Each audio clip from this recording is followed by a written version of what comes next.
చైనాకి పెద్ద moral boosting అనమాట. అదేంటి, రష్యా, ముఖ్యంగా రష్యా విదేశాంగ మంత్రి లావ్రోవ్ ఒక పెద్ద ప్రకటన చేశారు. అదేంటంటే, ఒకవేళ చైనా అమెరికాల మధ్య తైవాన్ యుద్ధమే జరగడం అనేది జరిగితే, నేను ఎట్టి పరిస్థితుల్లో, అంటే రష్యా చైనా వెనకాల యుద్ధ రంగంలోకి దిగుతుంది. ఇది 2001లో రష్యా చైనాలు చేసుకున్న ఒక ఒప్పందం ప్రకారం దాని రక్షణకు మేము వస్తాము అని రష్యా ప్రకటించడం జరిగిపోయింది. అంటే ఏంటి, తైవాన్కి చాలా పెద్ద మోరల్ బూస్ట్ అనమాట.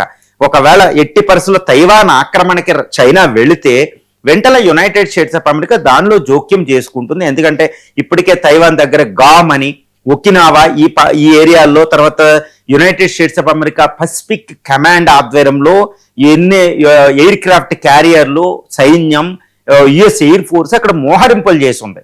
చైనా వెళ్ళింది అంటే తైవాన్ దగ్గరికి ఫస్ట్ యుఎస్ జోక్యం ఉంటుంది. అంటే ఇమీడియట్ గా తైవాన్ ఆక్రమణకి చైనా దిగ్గానే చైనా అమెరికాల మధ్య పెద్ద యుద్ధమే మొదలవుతుంది. ఈ యుద్ధంలో రష్యా చైనాకి సపోర్ట్ చేస్తానని ప్రకటించడం జరిగిపోయింది.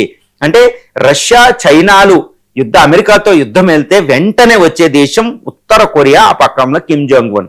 ఆయన ఆల్మోస్ట్ యుద్ధంలో ఉన్నట్టు వాళ్ళిద్దరు ఏం చేస్తే కిమ్ జాంగ్ ఉన్ అదే చేస్తాడు. ఇది ఒక పక్షాన. మరి